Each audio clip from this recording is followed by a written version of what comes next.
Mach 3, give me crew show on 2, 3, and 4. Show line 1, exit 1. 6, 3. Mach 3, give me start line 2. 5 electric. Mach 3. Line 1. Mach 3, give me start line 1 and crew show on 7 and 9. Line 1. Crew show 7 and 9, Mach 3. Man, do something. I hate weapons. Super Ops, line 3, red ball, avionics. Super Ops. Line 7 is code 3 for Flickas. Fuck. Okay, so today we're joined by Senior Master Sergeant retired, correct, Bill? Yep. Senior Master Sergeant retired Bill Jennings, who I served with briefly from 2000, I want to say like 11 to 14, was it? Does that sound right, Bill? 13 till you left.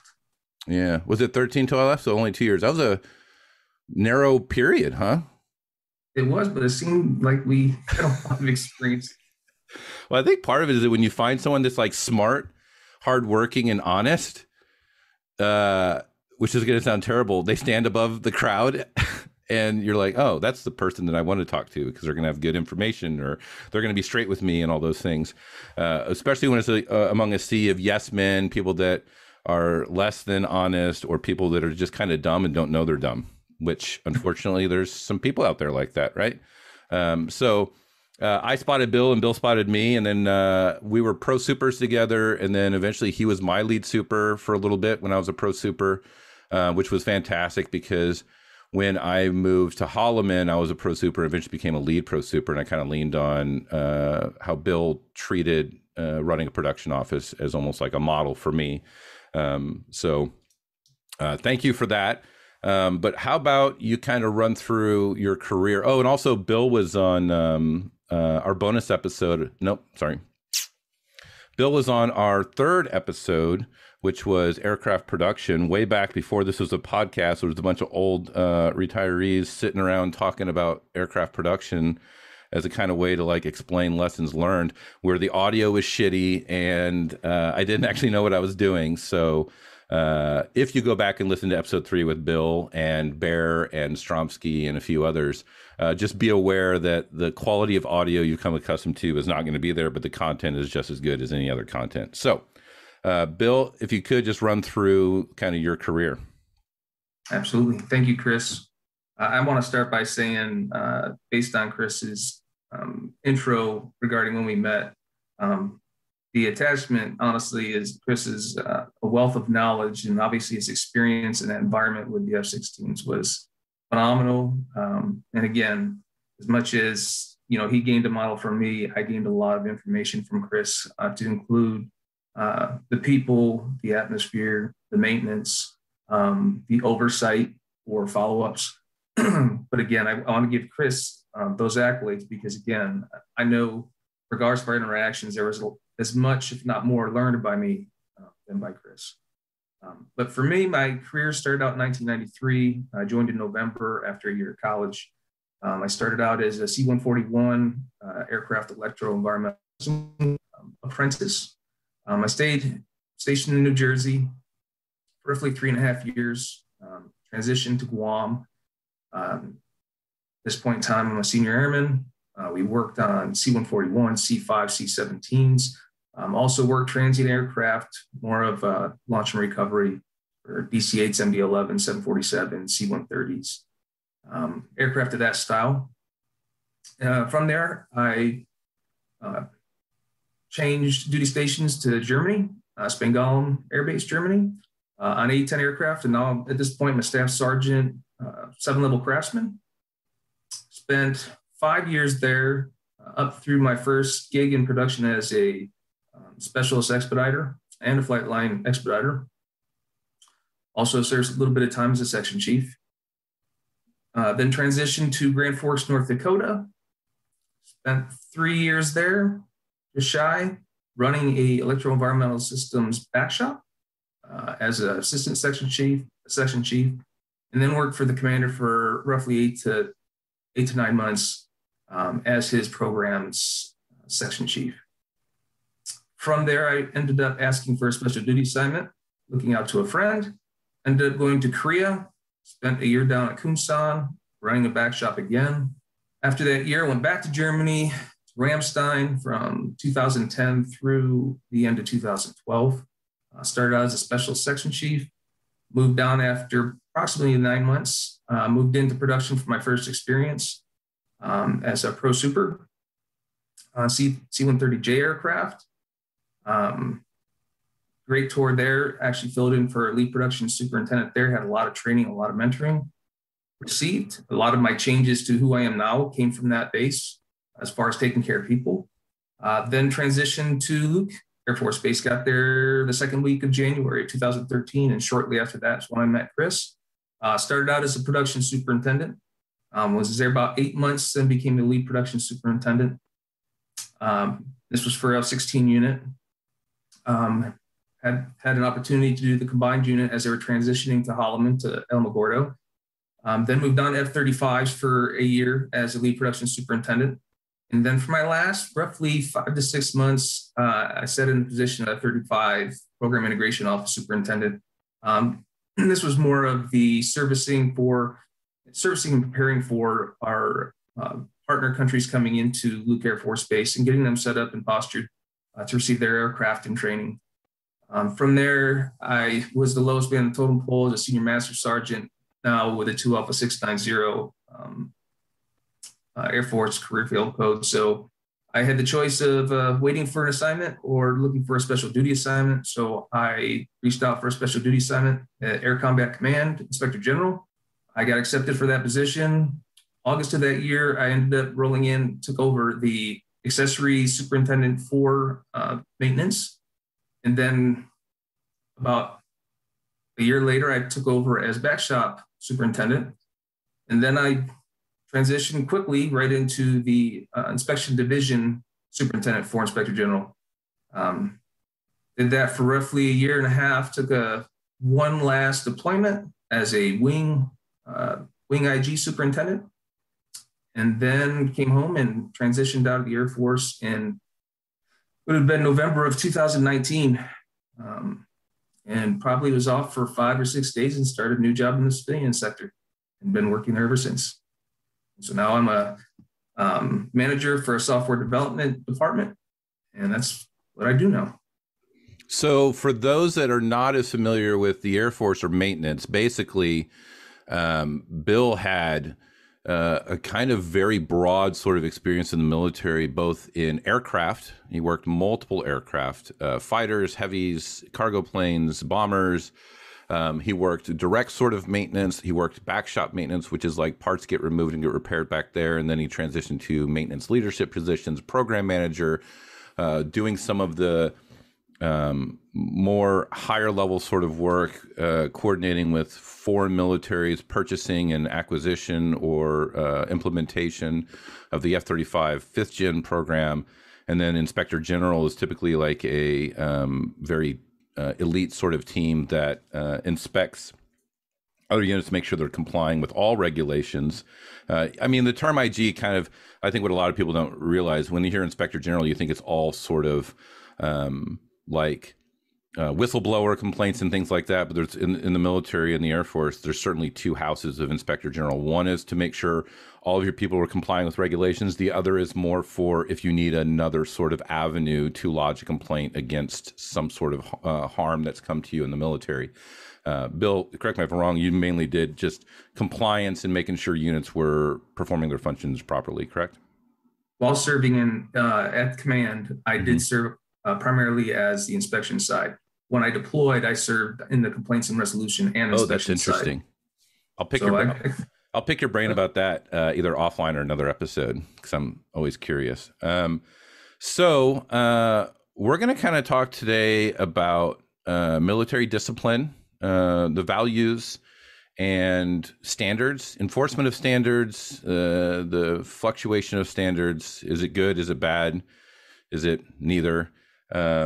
But I guess I'm going to kind of let you run with the first topic in this list, Bill, and then I'll chime in when you say something that's worthy of response, I guess.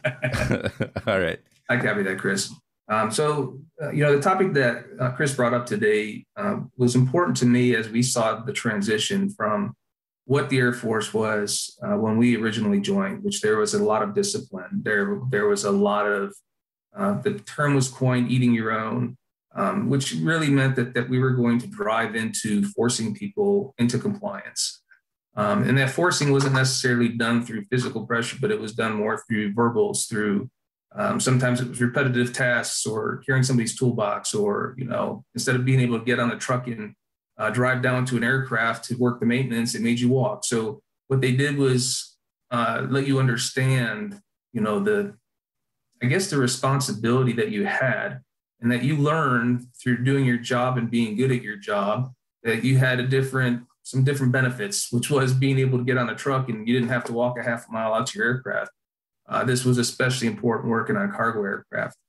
But the accountability was extremely important as well. And as a young airman, I was a hard worker, but I ended up getting into a lot of off-duty scenarios that caused a little bit of stress for my supervisors.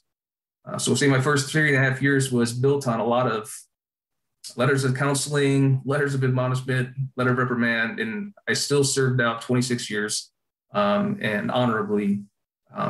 So I believe all those different things, I call them mentoring moments, because those were the things that built me initially. Those provided my framework for who I was going to be. And there was a lot of competition for being the best. And that leads into the accountability piece. You can only be the best when you're accountable for all of your actions, whether that's on duty, off duty, whether that's, the job you're performing on aircraft, off aircraft, administrative, whether you're, developing your personnel, and that could be, through positive or negative comments, but at the end of the day, the administrative counseling is supposed to help them grow. And the last piece is, and again, the accountability and responsibility for me link together, because one is kind of in hand with the other. I have a certain responsibility in everything that I do. There's an accountability piece associated with it. And that's kind of what drove almost the remainder of my career. I think the only thing that really changed at all was the way I managed my people. And that, again, different topic. And it had nothing to do with accountability, responsibility. It was talking about caring for your folks. But what I saw as I aged, or, as I transitioned, 5, 10, 15, and 20 years, is that as these new generations came on, there was a lot more questioning. There was a lot more, they didn't want to do certain things. There was a lot more of, for lack of better terms, whining. And we had kind of an attitude of, shut your mouth and do the job. That's what you're going to do. And at the end of the day, we're supporting the bigger mission. It's not you. You're not the mission. The pilot getting into the seat, he's not the mission. The man or woman that's sitting in that seat, that's flying that aircraft, they're going out to perform the mission. And whether that's supporting a country, whether it's supporting ground troops or equipment or relationships, that's the mission. And everything that we do leads up to that. Every single year, and as I changed bases, because it was slightly different in between an overseas assignment and a stateside assignment, lots more flexibility. People had a lot more room to go out and see different things. Whereas in the States, generally there's an area, you have a certain radius that people travel to, limited amount of things to do, which to me ended up seeming we had a lot more people that were getting into some troublesome issues. But the biggest complaint that people had, and this relates to the experience in IG, that I see it later on for complaints and resolution, is a lot of people feel that they were done wrong because they were caught. So, we had two people that did the same thing. One person got caught, the other didn't. And because there was proof and evidence that the one person did such act and the other one, there was none, one person thought they're being treated differently, and it just goes down a really bad path. But again, I also had experience for older individuals that committed a crime or a violation of regulation, and the way they responded was much differently. Whether it was, if they challenged something, they did throw through the regulations, through, an instruction, through something that supported why they did what they did, or if the response to said action, it wasn't justifiable for the level of action that somebody in a leadership position was going to provide them. It was very, again, it could be perceived as unprofessional, but they did it professionally. Whereas some of the younger individuals that I experienced, especially when there was quality assurance failures, there was a lot of excusing. It was a lot of them being pointed out. I'm being singled out because, I'm skinny, I'm fat, the color of my skin, what I do in my off time, whatever the case might be. Instead of just separating the two, and was it actually an issue with that? Or was it you didn't do your job and somebody's lighting you up? So I saw a drastic decline in that level of accountability responsibility. I am not saying that it hits everybody, because I had some stellar and still keep in contact with a lot of stellar airmen, a lot of stellar NCOs, and a lot of stellar senior NCOs. Many from different generations, since they go through the ranks so much faster. But again, is the value still there that was in the past? We all experience different things. Now there's a whole lot more technology. So people see something, they're taping it, they're putting it on the internet. And again, people think they have, freedom of speech and freedom of this and freedom of that, but you start crossing borders when it violates certain policy within the military. Yeah, I'm one of those people that recorded things and put it out on the internet, right?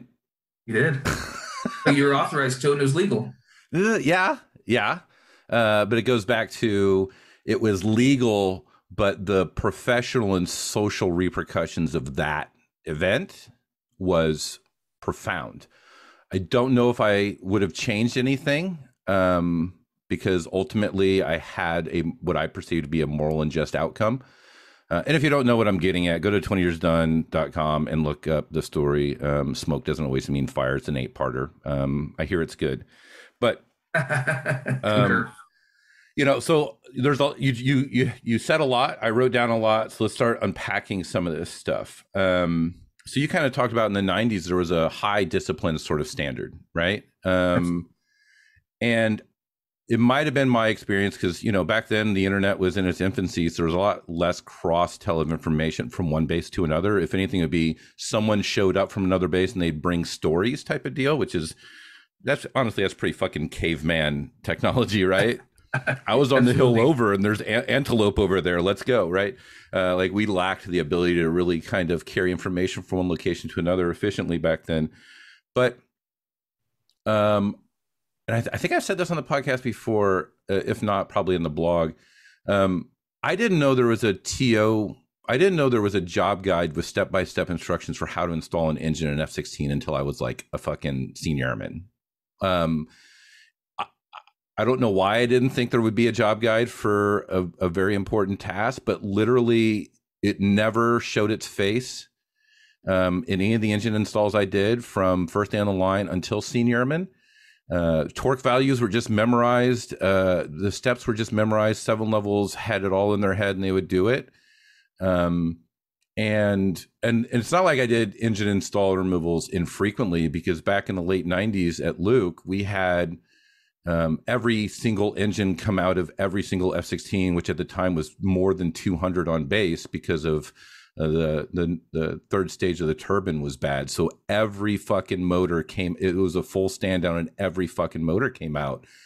And so it's important to like realize that I did dozens of engines as an A1C in that year, and I never saw a TO.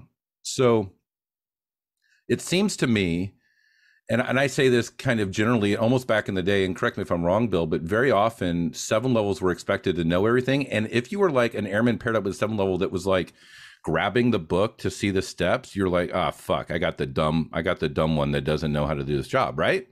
Absolutely. So that culture doesn't exist in current Air Force anymore. Like, correct. I mean, there might be some tasks that you're so familiar with that the book is there just as a reference for like, what the fuck is the packing part number or what's the torque value on this type of deal. But generally, you have a 7 level will have the book open to the page or at least open to the job, and they're doing the work, and they might check it every once in a while. So I think it's interesting that you talk about discipline in that time when I think our maintenance discipline was much fucking lower, right? Yes. And I'd say at the same time, no, because when I joined, and again, I'm not sure if you had a similar experience, but we had certified mechanics, just like an A&P mechanic. So they went through a series of testing outside of their skills and had to be trained across multiple environments but they were certified to do those things. That's what they were given. It was not only just a 7 level, they could sign off their own work. They didn't need a second set of eyes. But again, there was a few select people. I was fortunate enough, again, my experience, I worked with civilians and worked with certified mechanics. So my exposure is probably different than some. And I did have the experience of working with the ones you said, oh, damn, I'm working with that guy. I have a couple of them. I still remember their faces to this day. Yep. And it was for a very short time. They didn't last very long, even as they were NCOs. Yep. But you know again, what though? Like you're talking about certified mechanics, like the discipline was higher because we had really highly proficient people that were excellent, and they were selected. It wasn't an automatic thing. But I remember I wouldn't use TOs, and none of the airmen around me would use TOs. And culturally, that was normal. And you, as an airman, would also be shamed if you busted out a TO. Was that your experience as well? I would say the same. I would agree with that. And then perhaps I gained a certain level of cockiness. I thought I was pretty good after I finally figured out my roles and where I needed to go and what I wanted to do, for my future. And when that happened, I was in the books a lot. Not necessarily for every single part I had to change. I might have had it out there just because that was a requirement, especially if QA had come up. Was I using it? No, because I was taught to use my brain to figure out if there was some special way that I could do it that was easier, faster, more efficient. And so I might have used it as a guide, but generally I was in there assessing the structure going, okay, it's telling me to do all this, and it seems like a lot of work. Can I do it faster? And again, so you're like, I'm going to cut out these unnecessary steps because as an A1C, I know way more than these fucking engineers that built the jet. Am I paraphrasing that? Am I right? Okay. I mean, come on. They had one part. And again, it was a master caution control box, small little tiny box on a C-141, and they put it in the center of the pedestal. Mind you, the C-141 has 2 pilots, but inside the middle of that center console is roughly 25 to 35 different units that you'd have to pull out to gain access to it, and you'd have to gain access from underneath it, and you had to access it through the left. The pilot pedestal where they're pretty much where the kick pedal was at. Yeah. And what's funny is for any non-maintainers listening, like it sounds like a lot of work pulling out 25 to 30 components. What you may not understand is, which every maintainer listening is like, he's talking about pulling out 25 to 30 components in the cockpit. They now know there's 150 operational checks coming. Absolutely. So like part of it's like, fuck, and then sometimes the operational checks are like really in depth, hundreds of steps type of deal. But I guess the point I'm making is you kind of recollected to your time in the 90s as we had more discipline, but it seems like our discipline was focused on behavior and attitude and less on maintenance. Is that fair? I think that's 100% fair. Absolutely. And we've gotten to the point now where I think, and again, perhaps I need to recant my statement. But thinking about it, the discipline now is to make sure everybody's doing everything step by step. And what that does, especially when I was on the F-35 program, the one thing that does is we rule out and we take away anything that comes from innovation and natural thought from a mechanic's mind. Yep. We go through these tests to kind of put us in an area where it seems that you would best fit. And especially when you're high in the mechanical area, you're going, okay, I expect this person to be able to think on their own and be able to think through a process. But now we're taking that away. We're pretty much saying if you can be an assembly line worker, in a sense, if you can read these manuals and follow these 4 steps, then you can do the job. I'm not saying that can't happen, but mechanics are mechanics because they have something within them, whether it's learned, whether it's hereditary, whether it's exposure, whether it's friends. They have an innate nature to look at things a lot differently than somebody that does not have a mechanical mindset. Again, I think that's true. And I would also like to point out that mechanical was my lowest ASVAB score. For supporting my statement. Right. But it took me a long time to and I would even argue that even throughout my whole career, the actual putting of hands on the jet, I always struggled with. Like, working those tight spaces, finding the right sort of socket extension, uniwiggle sort of setup to get in there, or recognizing because there's just a lot of frustrating shit, right? Like I was much better at troubleshooting theory, probably maintenance management prioritization and things like that, which maybe speaks to my 98 admin score that I got on the ASVAB as well. So surprise, I was a nonner though. I had a nonner brain the whole time. But I think it's important. I'll touch on it briefly, and then we'll probably either save it for another episode or come circle back around to the end. I agree with you on the F-35 thing. I think we are engineering a cognitive atrophy of maintainers, because part of what made me a really good troubleshooter, like a really fucking good troubleshooter, is when the FI would run out of shit, right? It's like, here's the punt list. I ran the tree, everything's good, and I get here and I change the JFS, I change the fuel shutoff valve, I change the fuel control, I change the start valves, I change this, and it says, and that's it. It's like, yeah, but it's still not fucking starting. Like the book is no longer telling me things. And then it's okay, where's the wiring? Where's the schematic? Let me see how all this flows. And where's the theory of operation? I'm going to read the complete system theory, and I'm going to find in that, how does the jet start? I'm going to find where I appear to be failing, and then what parts are happening in there. And let me go read the specific theory of operation for those parts. What commands it? What's the output? How do you measure output? How do you measure input? All these things. Like, that's what made me really good.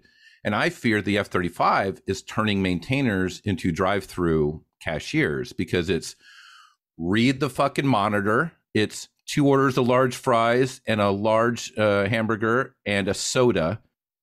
And we don't expect you to make it, and we don't expect you to know what they want. You just need to read the monitor and pick up the things and hand them to the people. You don't need to be a good cook. You don't need to do anything with math. You don't need to do anything. You just need to, the monitor doesn't have hands and arms to do the work, or else it fucking would, and we don't need you at all.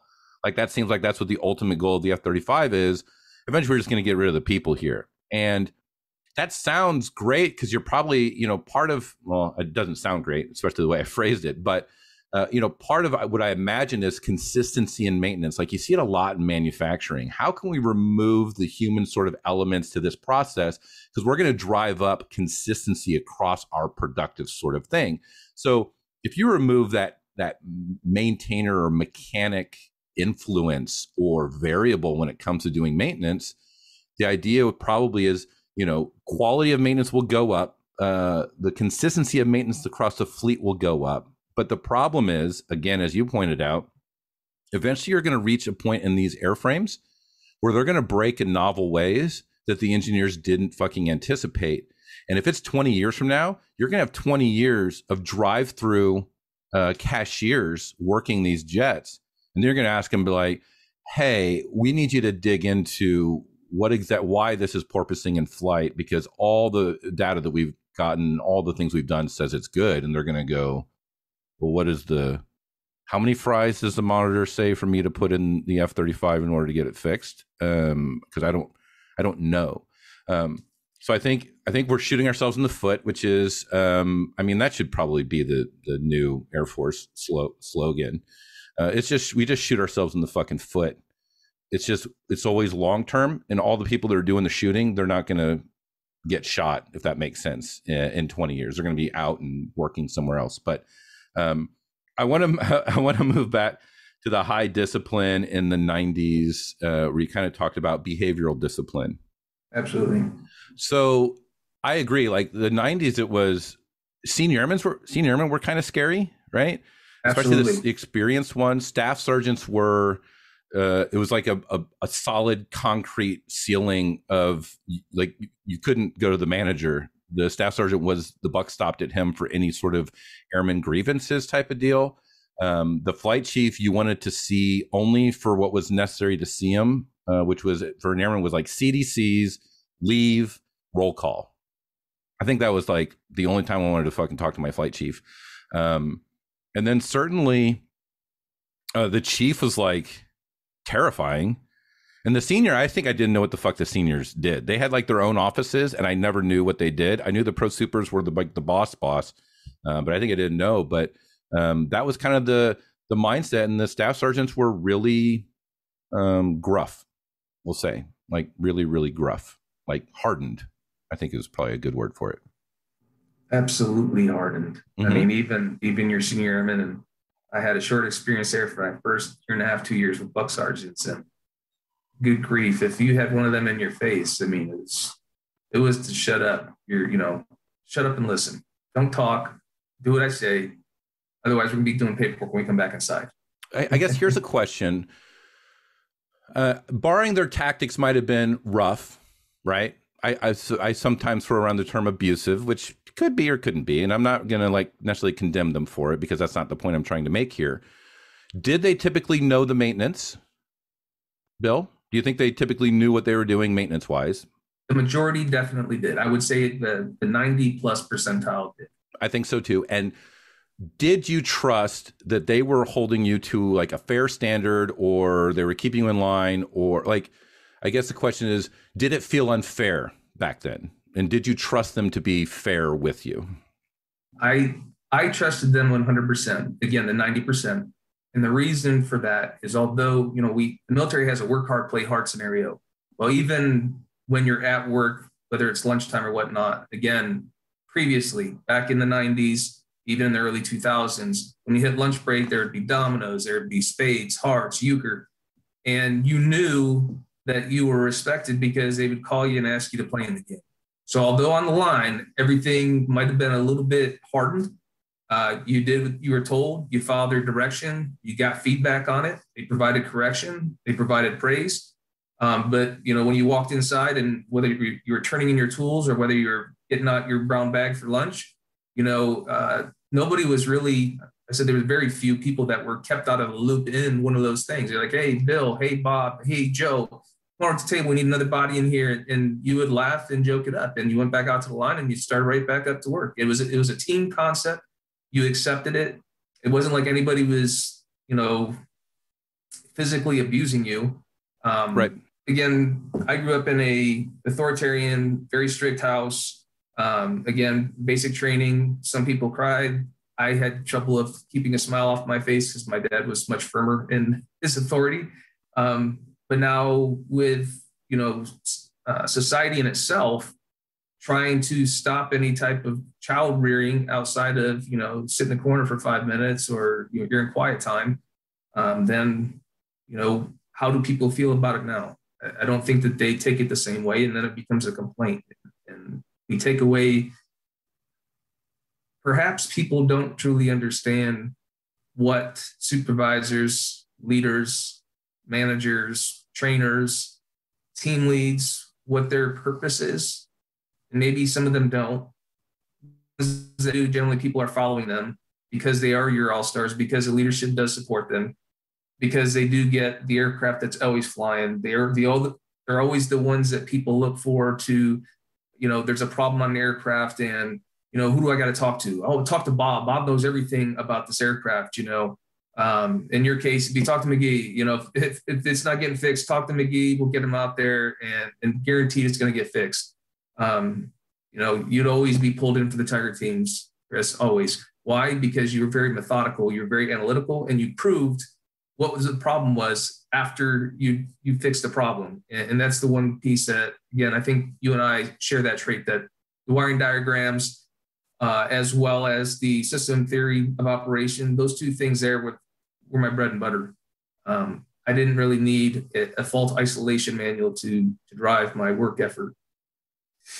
But again, getting back to the discipline, I just think it's different. I don't think people are treated the same. I think there's different expectations today for leaders and supervisors. We are expected to care more because people take things wrong very quickly. Things could escalate very quickly. Even the world itself.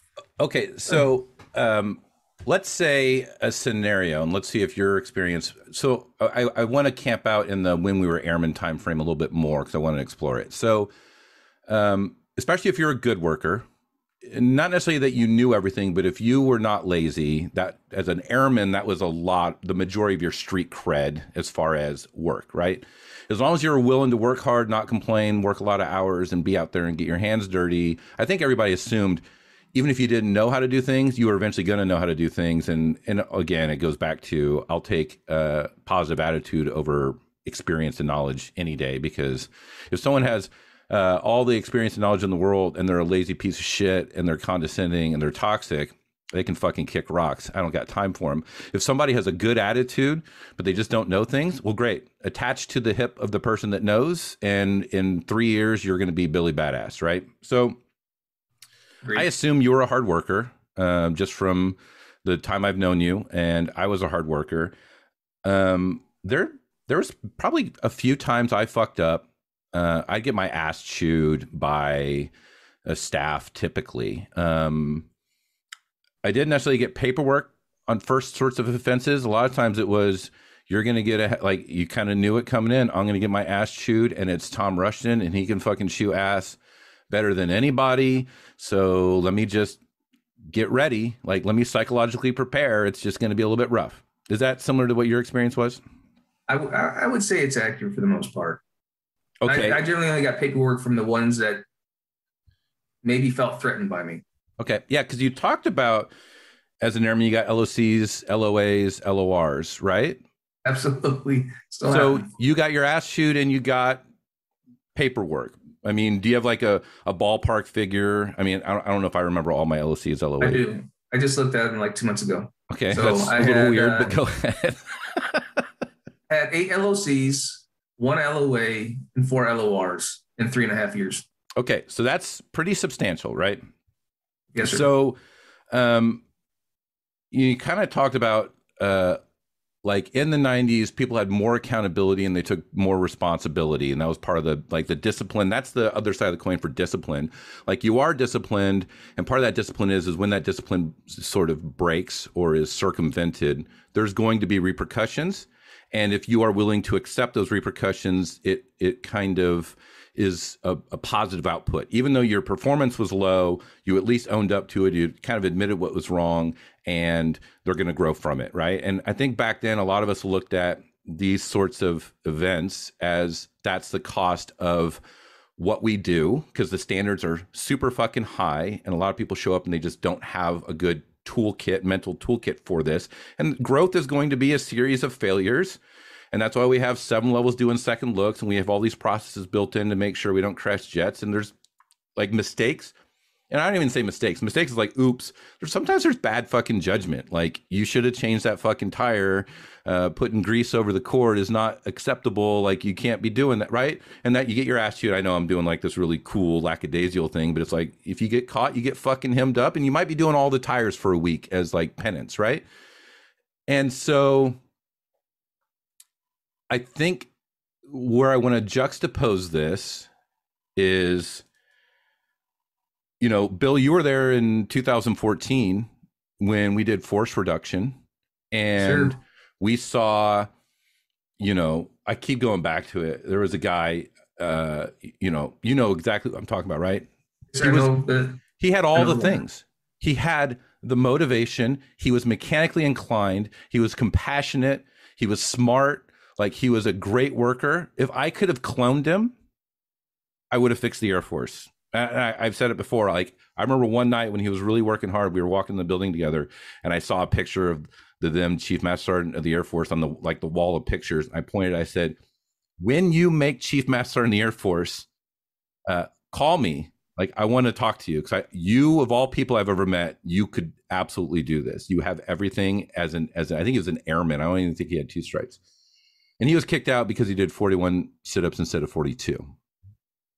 Even though I think he ran the 1.5 miles in like 11 something. His push-ups were in the 50s. His waist was like a 33. He did 41 sit-ups instead of 42. And he was kicked out of the Air Force under force shaping. And he wasn't the only good worker that was kicked out of the Air Force under force shaping. So the point I guess I want to make here is, fundamentally, I think Air Force culture disincentivizes accountability across the entire force.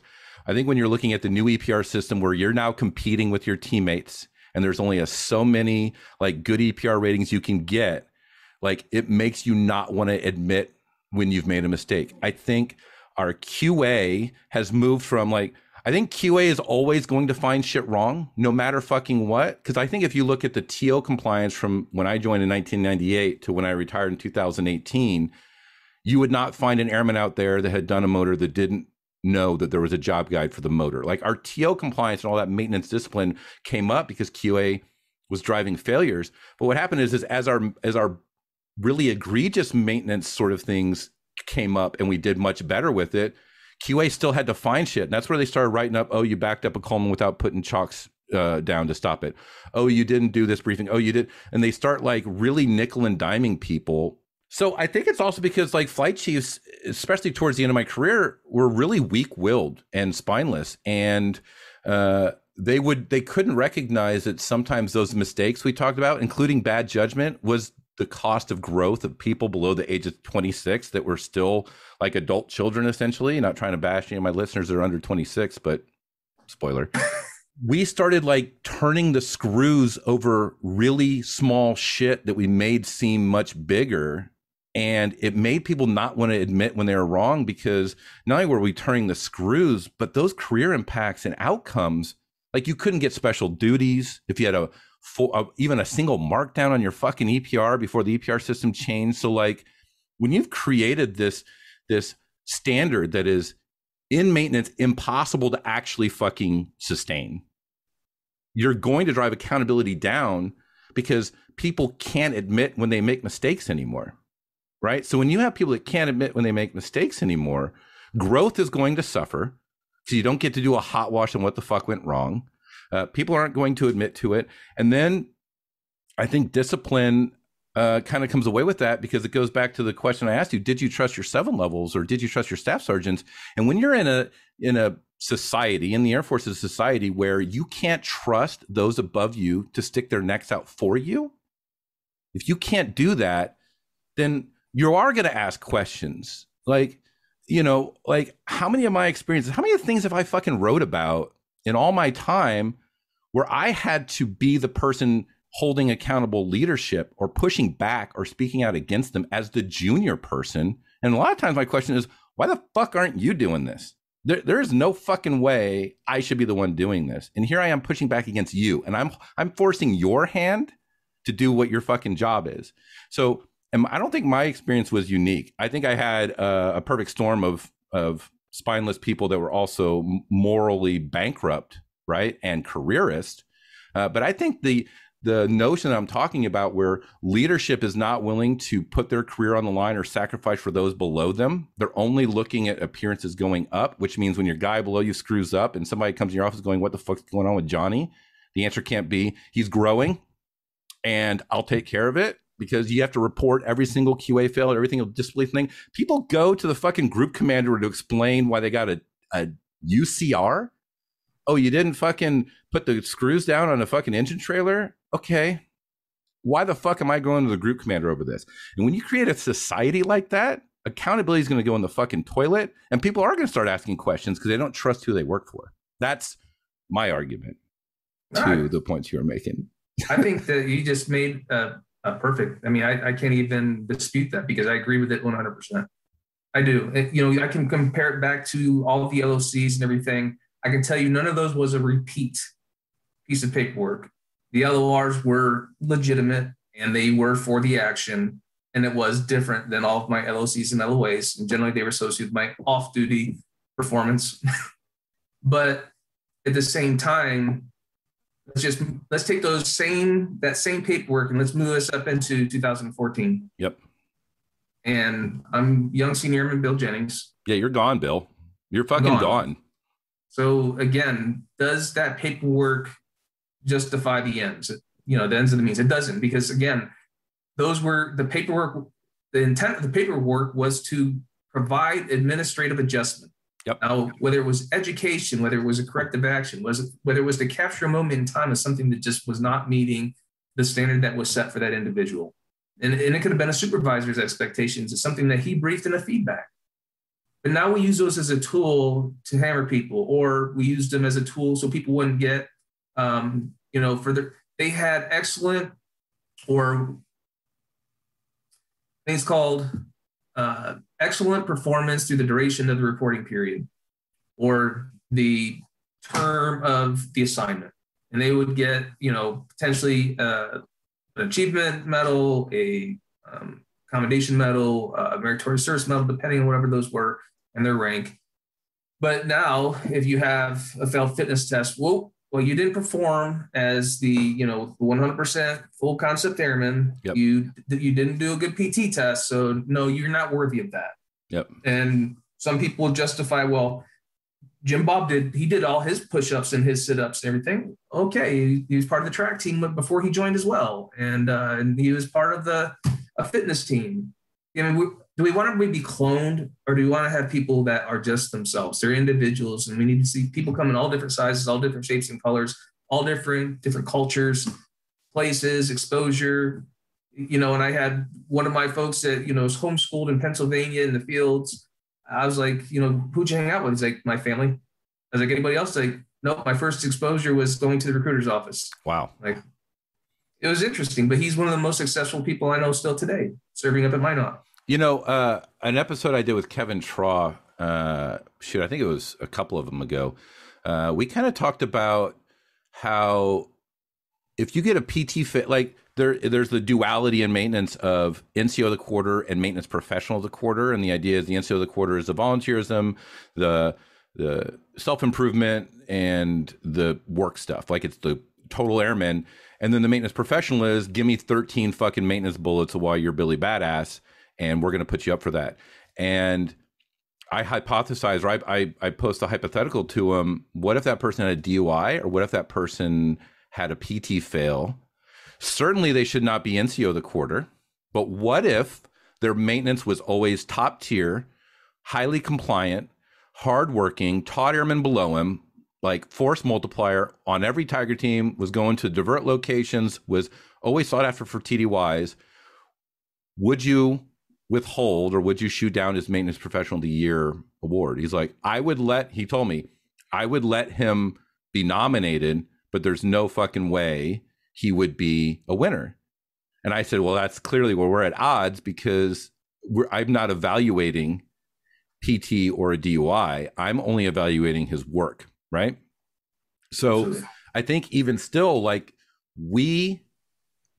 I feel like we have created this impossible airman model that, and I feel, and I've noodled it for a very long time. I always felt in my career like I couldn't perform at my job, maintain my physical fitness, and maintain my family.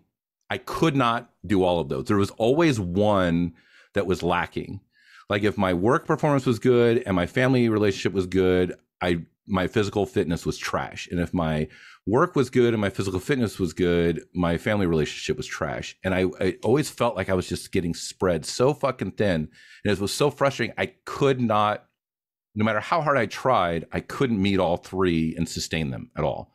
And I think we've created this model of what an airman should be in the standards enforcement that is impossible. And it goes back to when you're in a resource restricted environment, which I argue that aircraft maintenance has been resource restricted, honestly, 20 years, probably. Maybe after September 11th, there was a surge of manpower, but it felt like around 2004, that's where I experienced where it was like a lull. And then we had a minor surge in like 2010, 2011. And then it was just after the Hunger Games of 2014. It was, you don't have enough people. Then they surged a bunch of 3 levels in. So your 7 levels were now had competing for attention between CDCs and training 3 levels and also getting the mission fix or getting the jets fixed for the mission. And like, I feel like if I was resourced appropriately, where it was fixed shifts, 8 hours, let's do 3 shifts where weekend duties are every 3 months or so, or you'll get tagged for a weekend where you can, as a DCC, you can go with your jet 2 phase. Like you don't have to send someone else because you're the only 7 level on a shift, so you can't give it up. which would, by the way, grow your experience in phase process, but also in heavy maintenance. That's like a huge deal. When you're that resource restricted, you're spread thin. I think it's an impossible standard, and shit is going to start to collapse. And then also, just because I'm on a roll, like, let's also talk about how LOC discretion of supervisors and flight chiefs is used to abuse people as well. And I'm fucking guilty of this, right? I know that if I start writing paperwork on somebody, I can fucking have them out, right? If somebody is, in my mind, is a piece of shit, and I just start rolling the paperwork, and we're talking about late to work, missed an appointment, left a cargo strap out, like, fucking pick any of the billion things that fucking happen every single day in aircraft maintenance, all that shit can get written up, right? And as a flight chief or a supervisor, I can be like, well, he's really good, so I'm going to give him a verbal. I'm going to bring him around. I'm going to ask what's going on. I'm going to dig down and find out, why was the cargo strap left out? Oh, like, you were running down to tank farm and all this and that. Okay, that's fine. I'll wash that away. So when you talk about the Hunger Games of 2014, let's also recognize the fact that supervisors frequently will weaponize administrative actions against the disfavored, which further create, and I know you're talking about the scenario of, for the IG, these people both did it, this person had evidence, this person didn't. I know that scenario happens, but I also know more often than not, people pick and choose who they give paperwork to, and that has a very fucking disparate outcome, and you're not going to find a viable IG complaint where someone got paperwork and someone else didn't, because unless it's something especially egregious where you say, you know, somehow you let it slip that all these people are there and this is the only person getting paperwork for it, that's the only time the IG is going to be like, hey, what the fuck's going on here? Because if you give someone paperwork for being late for a day and they go to IG, hey, I got an LOC because I was late, and people are late all the time, they're like, yeah, but they're not going to fucking weigh in on that. They're like, the LOC is appropriate, you didn't meet standards, they gave you an appropriate level of paperwork for that violation. Have a nice fucking day. We're not going to look into why other people don't get LOCs. And also, that's like anecdotal, hearsay. We don't see it. Nobody's coming there like, hey, 2 people were late today and I don't know if they got paperwork. Well, you're an A1C. You're not going to know what the fuck people get. Like, it's so I think it's especially important that we've created a system where accountability is disincentivized, and we weaponize administrative actions disparately based on the whims of supervisors. And when you get a toxic supervisor, which I have been, then you're going to get fucking toxic output with the weight of the commander, with like legal weight to it, as you start rolling LCs, LORs, Article 15s, and the next thing they're administratively separated from the Air Force. So that's also my hot take. No, I will not. I can't argue. I support your full take on that, and it held true even, being on the IG. We had some people that wanted to escalate everything as an inspector going into a unit, and the one thing that you're always supposed to have the conversation is, peel it back. What was the root cause? Was it justified? Was there something that is it an anomaly? And does the crime and what we're going to rate it at, do they equal? And that was the one thing I found out. There's a lot of times, it might have been a minor observation that we're identifying just to kind of identify it. But the reality of everything is you do need to peel things back, and you do need to define what it is. And different people are going to require different actions to motivate them. It's not a one size fits all. But if you do exactly what you talked about, where some people are weaponizing and it's being used as a tool to remove people from the Air Force, but at the same time, we're using it to maybe keep our buddies in, or whatever the case might be. There's not a balance. Yep. And I still, I'll say I still see it in the civilian world, which is interesting. Yep. So you also kind of talked about in the 90s that if staff sergeant said to do something, very often the either explicitly or implicitly the message was shut up and do it, right? And you and I would have never thought to go, why are we doing this? Like, why? Right. And I suspect that I grew up in a healthier leadership environment as an A1C. I had like 6 staff sergeants. All of them I knew were mechanically proficient. and were good dudes and would stick up for me and would, go to bat for me. My flight chief, I didn't know from Adam, but I knew at least my frontline. And I think it's also important, like frontline supervisors. When I think of frontline supervisors, I think of the movie 300, where it's like your shield interlocks with this person's shield interlocked, and we create a barrier with the airmen behind me and the whatever I'm protecting them from in front of me. Like, I felt that as an airman, that yes, the buck stopped at the staff sergeant, but they were also there as a barrier for any of the other shit that kind of came down. And towards the end of my career, I don't know. And of course, I was also on the other side of the frontline supervisor wall, per se. But I don't know if that has the same mentality, because again, like, look at my career, especially all the things I did, a lot of the stories I read about good leaders and bad leaders. A lot of it was me literally giving a professional or metaphorical middle finger to people in much higher fucking positions than me. And you just don't see that very often. Like, when I was in the moral position, I didn't give a fuck what their rank was. If they are at a moral imbalance with me, I'm going to fucking steamroll you the fuck over. And if you don't move, I'm going to your boss and their boss. I don't give a fuck, because you're wrong. It's not like, oh, it could be right. It could be like, you're wrong. I know you're wrong. You're doing horrible things. I'm going to fucking steamroll you the fuck over. And I don't give a fuck how many stripes you have or I have. And that was the culture that was the impression I got from my staff sergeant. If somebody was trying unjustly to fucking hurt me professionally, emotionally, mentally, whatever, I knew that they were going to go to battle for me. So when they say shut up and do it, I trusted them that they weren't leading me astray. And I also trusted them that if we were violating tech data, they would fucking lead the charge on it.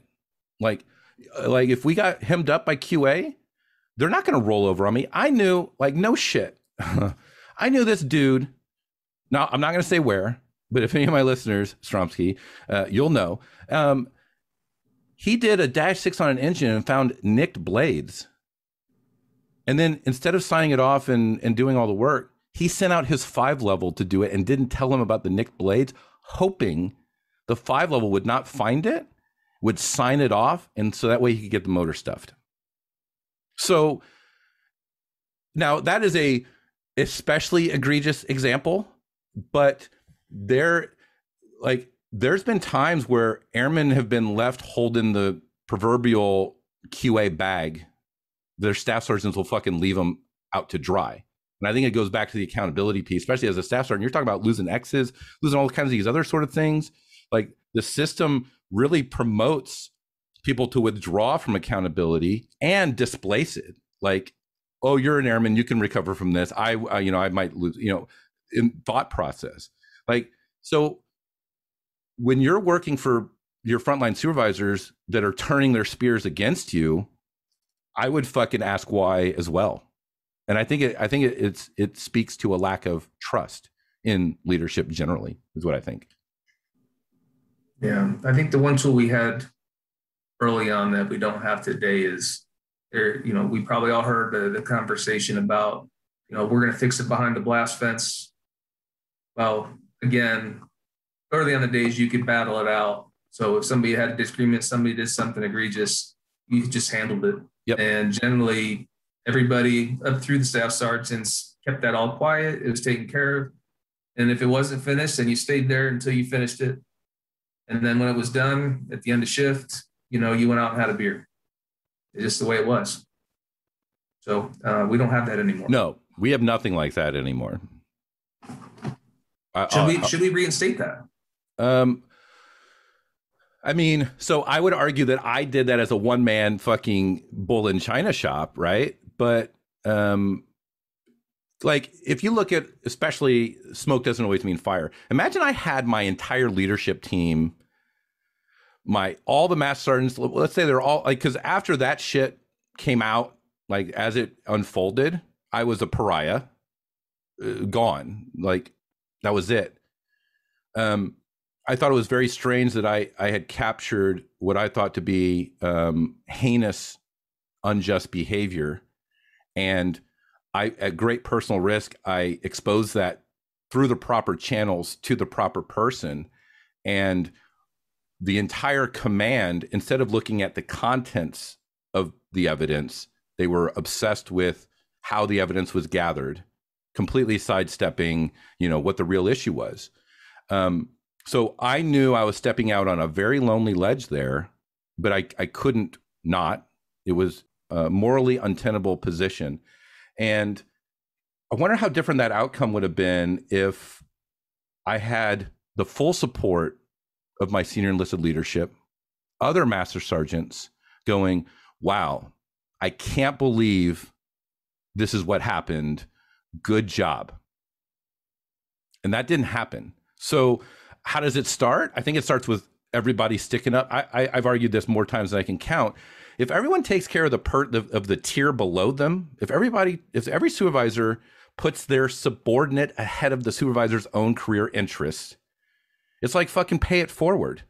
Because the senior master sergeant is taking care of the master sergeant is taking care of the tech sergeant taking care of staff sergeant's taking care of the airman, and the chief's taking care of the senior, and the commander's taking care of the chiefs. And all of them are putting their career on the line for those below them. And that's also like where accountability and responsibility comes from, because the buck will stop with the fucking level above you. They're not going to sidestep and let you get steamrolled. Like, they're going to be like, I would be fucking offended when discipline and punishment, I mean, I know enlisted can't punish, but discipline was taken out of my hands and given to somebody higher. Like, if you're saying I can't handle this, I should not be leading these people then, is what you're telling me. So give me the time to fix it. Give me the tools to fix it. And if you're not willing to do those things, then I'm just a lever. You're just going to slot the McGee lever down. Okay, down. Okay, now you're going to do, dance for me, puppet person. Like, that's not fucking the way to run anything. And that's also probably where micromanagement seeps into discipline. Micromanagement seeps into aircraft maintenance. That's why people are going to the fucking group commander to talk about UCRs. Like, what the fuck are you doing? You're taking away my toolkit to be a leader. And if that's the case, you're fucking paying me way too fucking much for what I'm doing, which is EPRs, appointments, leave. Like, what the fuck's going on? You also had the experience, or should I say, we had the experience after you had brought something up. And we saw how it's properly handled from a senior leader that supports, asked the appropriate questions, but supported that piece based on the recommendation. And regardless of the outcome, what they drive up to that conversation with the chief, and everything that happened after that happened because something was done that was egregious from several different levels, from the action and execution of the action to a leadership failure, to a mentoring failure, a training failure, to straight up, I'll call it illegal activity, putting somebody's life without even thinking about it in danger. There's all these different potentials that were all there, and the facts were evident. It was proven. Nobody questioned that. They just asked, what did we find? What did you find out? What have you looked at? And we both took a look at the same things, and we both agreed, regardless of who the people were, and that it was justified, and there was no pushback on it. It was just making sure that we had done our part as senior enlisted, that we had all the information that justified what we were bringing up, and then executed accordingly and in fashion. And again, then you have the exact opposite experience where you did pretty much the same thing. You had the proof, you had the evidence, you bring it up, and it's like, how did you get that? Almost like you're in a legal battle and you got some multi-billion-dollar lawyer versus, Joe that'll take any case on the corner, and yep. Here you are trying to justify or defend all the information you have. You're almost like in a legal battle, which right now we have evidence. It is credible. These are the reasons. This is justified. These are the military regulations, so on and so forth. And then it's, well, how did you get to that? No trust, no right. Belief. And then we just keep on crumbling that foundation. And when I say foundation, I'm talking the foundation of supporting the airmen which again, in this case, it's reverted. So you start down at we'll say a bottom type triangle where it starts bottom with your top leadership and it rolls down into every level. But again, nobody's holding it up. Okay. So all we're doing is So, I agree with you. I think airmen today, I don't know if they lack discipline. I see it more as the environment they're operating in does not reward discipline. Does that make sense? Yes, sir. Okay. So I don't necessarily, so again, it's the root cause. Like, I think there's probably some generational things. Like, I see things different from my kids, right? And work ethic and all those things. I also am 43. So I have the benefit of a lot of years under my belt of work ethic where I didn't have a choice, so to speak. So it's kind of ingrained in me. But I think it's also, if I'm looking for the root cause, I'm looking at what are the motivators, what creates this sort of behavior in young airmen. And I think it goes to the Air Force has misprioritized the wrong things, and all of us are risk averse. Promotion is a manifestation of a careerist mindset. And, if you haven't already, I highly recommend you listen to the careerism episode.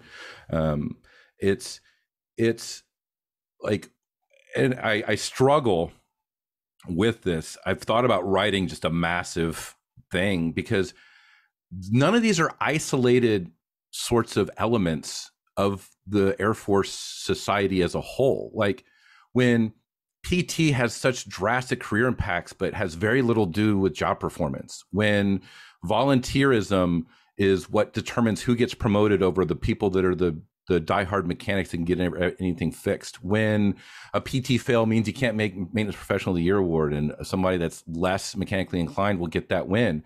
When you start following the book and everybody loses their fucking mind because they're so used to a shortcut, non-compliant sort of culture and environment that they can't even recognize how long actual compliant maintenance should take. When you're not resourced properly, you don't have enough experience, like, it all plays in where you have competing interests for family time and PT time and work time. Like, all of those are interrelated, and they're all dragging down the Air Force as an organization, but also the individual members of the Air Force that are all interreliant on each other. And until we can shift our focus from the things that don't matter to the things that do, it's literally only going to get worse. So would you agree that the value of what we call discipline is crumbling or supported? Well, I guess so. I view discipline into two different wheelhouses, right? I consider one type of discipline to be like primary almost, which is maintenance discipline, ethical behavior as a supervisor, being fair and judicious with the people that work for you. It takes discipline to do that.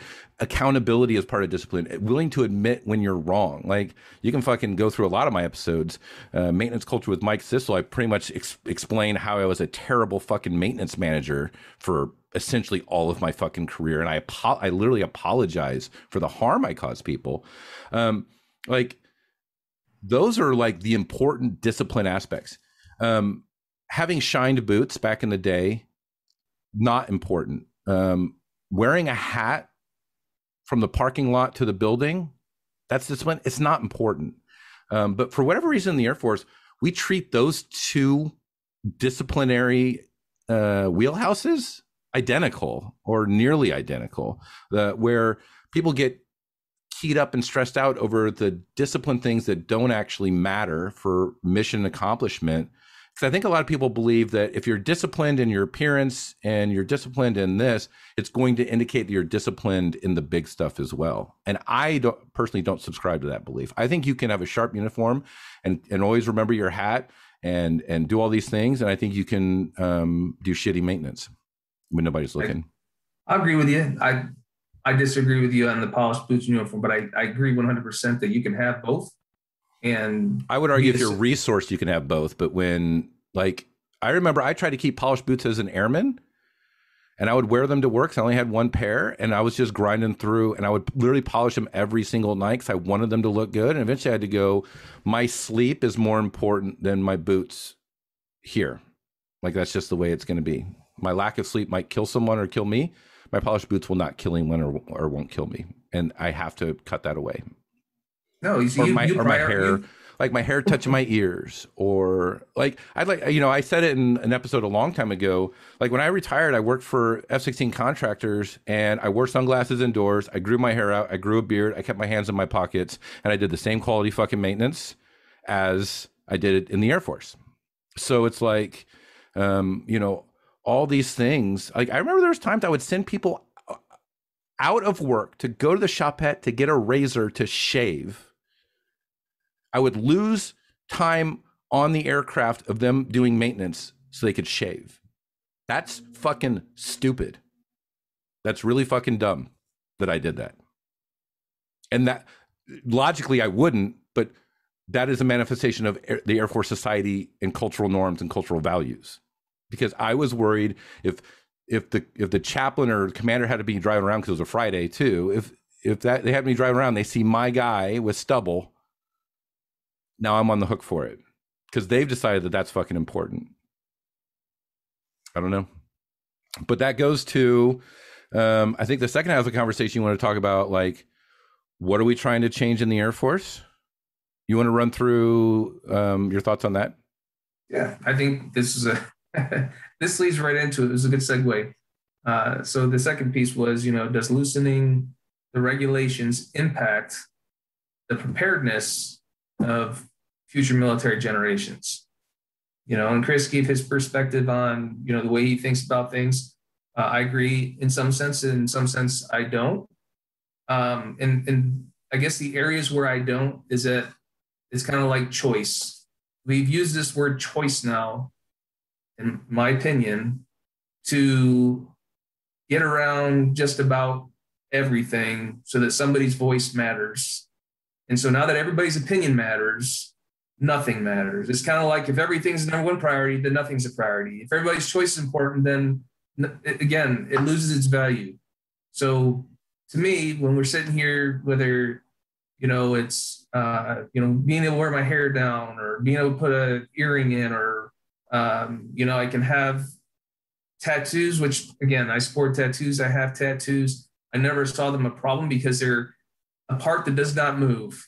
It, appearance wise, to me, the only time that it should ever even come into play, it would be covered, unless it's on your hands. But again, there's a cultural piece. You can reach back into the history of military time.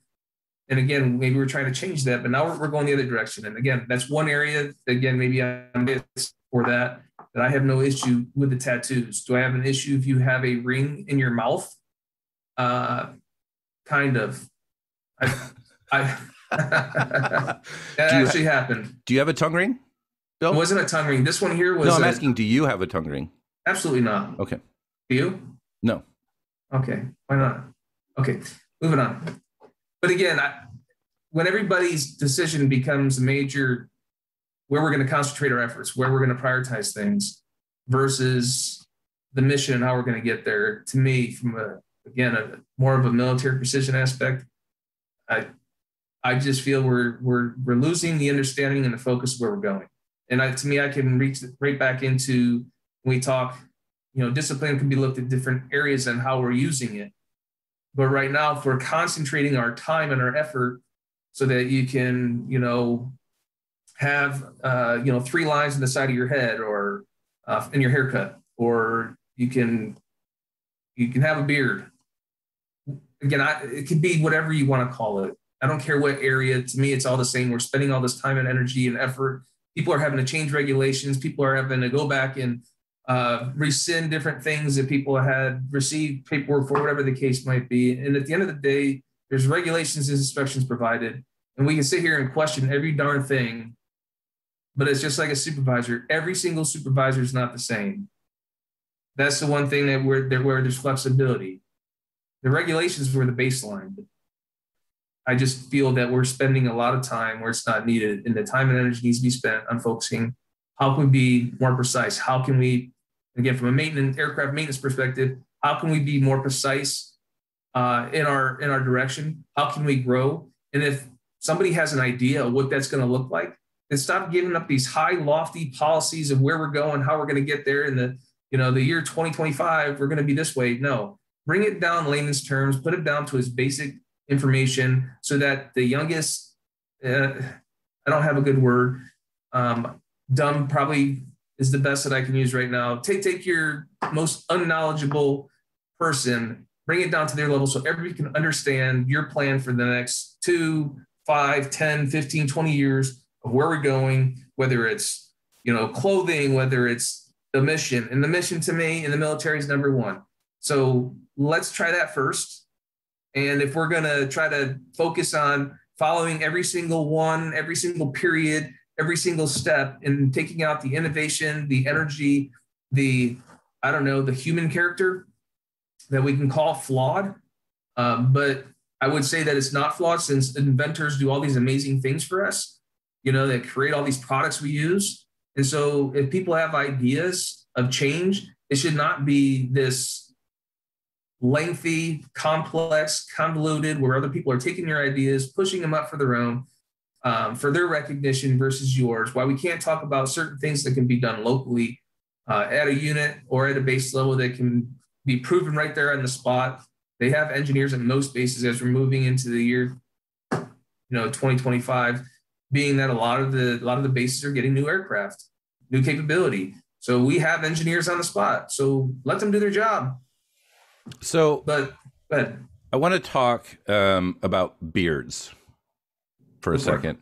So I don't know if you're aware or not, but there's been a bit of a movement in the Air Force where a lot of men have been asking, why the fuck can't we have beards, right?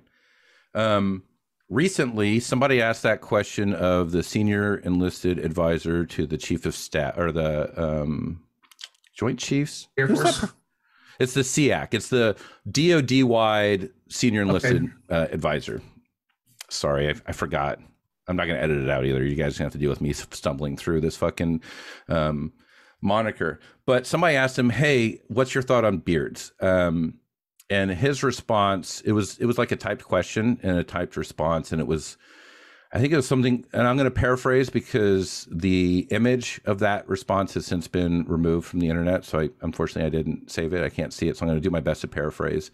It was something along the lines of, you got to be kidding me with all the things we have going on. We have near peer threats. We're trying to get our military ready for conflict with, all these diverse sorts of adversaries. You're going to really ask about beards. That is a very unimportant thing for you to be asking. And we should not be spending time talking about beards.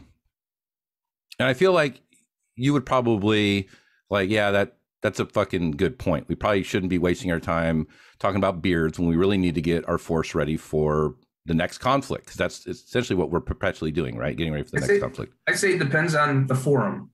Mm-hmm. If I'm talking to the diversity, equity, inclusion, the DEI, mm-hmm. people that deal with DEI, then that to me is appropriate. Mm-hmm. If I'm talking about executing our mission and how we're going to get there, it's unimportant. Don't care about your beard. I don't. I'm not going to sit here and spend time talking to you about it. Right now, I need to figure out, how do I get the right amount of people properly trained to execute the mission? So that's how I'm going to divide. I'm going to divide it. So here's my take on it. So beards are allowed in the Air Force, right? If you have a medical condition or a religious accommodation, if you have sincerely held religious beliefs that spiritually you should not shave. And there's a wide array of religious and or spiritual sort of ideological positions that supports this. I think there's some for Christianity, citing Old Testament stuff. I think there's some new Christianity. I think there's some Jewish, Muslim, Sikh, Nordic. There's a big movement for Nordic. I saw the Nordic one. So 362003 has standard Beards aren't allowed. However, if due to medical reasons, this should be generally how you maintain your beard, where it's like neat, clean appearance, no more than a quarter inch or a half inch of bulk or something like that. I think the religious gets a little bit more detailed because certain religions have certain different requirements, right? But I think if you could just use 362903 as baseline for medical, right? So like if the position is we got more important shit to do than to fucking waste our time talking about beards in this particular forum, I would ask, because you're like, how much time are we going to spend talking about it? I would ask the question, how much time does the med group spend figuring out beards? How much time do commanders spend navigating shaving waivers and or religious accommodation waivers that goes up to the chaplain for an interview? And so while the chaplain's interviewing that person, he's not meeting with people that might be in distress because their calendar's full, or that chaplain is working extra hours in order to fit this in. MAGCOM, I think some religious accommodations go up to, which means now you have an 06 possibly reviewing this, probably minimum an 05 reviewing this. And then how many people are in the Air Force? 315,000 or something like that. More than 50%, I believe, are men. So you're looking at 150,000 people. I don't know how many waivers there are floating around. But I guess the question is, if there is already a standard for how to maintain a beard in 362903, and people spend, I would argue, I mean, I have no data for this, probably at least thousands of man hours, likely tens of thousands of man hours every year, working through shaving waivers and all these things. Wouldn't the argument be that if we're spending this much time to separate who should have a beard in accordance with the standards we've already created and who should not have a beard in accordance with the standards we already created, never mind the fact that there's ample evidence that there's more people of color on shaving waivers compared to white people, because you're talking about PFB and the curled hairs and the coarseness of the hairs and all those things, and certain special duties don't consider or try to dissuade people from having shaving waivers. I think Thunderbirds does it. I'm also just spitballing here. These are probably things I assume, whether it's explicit that they don't want shaving waivers or it's implied that, I think there's certain ranks where people are expected not to have shaving waivers anymore in order to advance. So we have a disparate impact on people of color. We have tens of thousands of man hours spent talking about beards at the local level. We already have an established standard in the AFI for how to maintain a beard. My question would be, at that point, and we're talking about, are we changing it for the better? Does this hurt military discipline? So I guess my thought is, yeah, we haven't had beards in forever. It's a military tradition, essentially. Going back, I mean, like post-Civil War, I think beards kind of fall out of favor. It didn't exist in the military. You got some old sea captains and shit that have beards, whatever. But generally, the military's clean shaven. We got those terrible sort of Hitler mustaches we're forced to wear in the Air Force, right? I already kind of expressed that my beard did not prevent me from doing my job perfectly proficiently. Here's what I'll say. It's fucking low-hanging fruit. You literally don't have to do anything but delete the stuff that says you can't have a beard and just move up how to fucking maintain a beard in the AFI. I think it would take, I think I could do it if somebody gave me, I think I could do it in 30 seconds, I think. You're talking about take 30 seconds. 30 seconds, highlight. Well, I think you got to make sure the numbers are lined up because it's a subparagraph. So that might take, and formatting Word can be a real bitch sometimes. Sometimes it fights you and wants the automatic number. I think I could do it in 30 seconds. So maybe a man minute if I sneezed or some shit, right? It would take me a man minute to fucking do that. It's low-hanging fruit. And the amount of times senior leaders have been asked about beards in the last 7 months, I don't understand why they're not trying to save time of their commanders, of their med group, of their chaplains.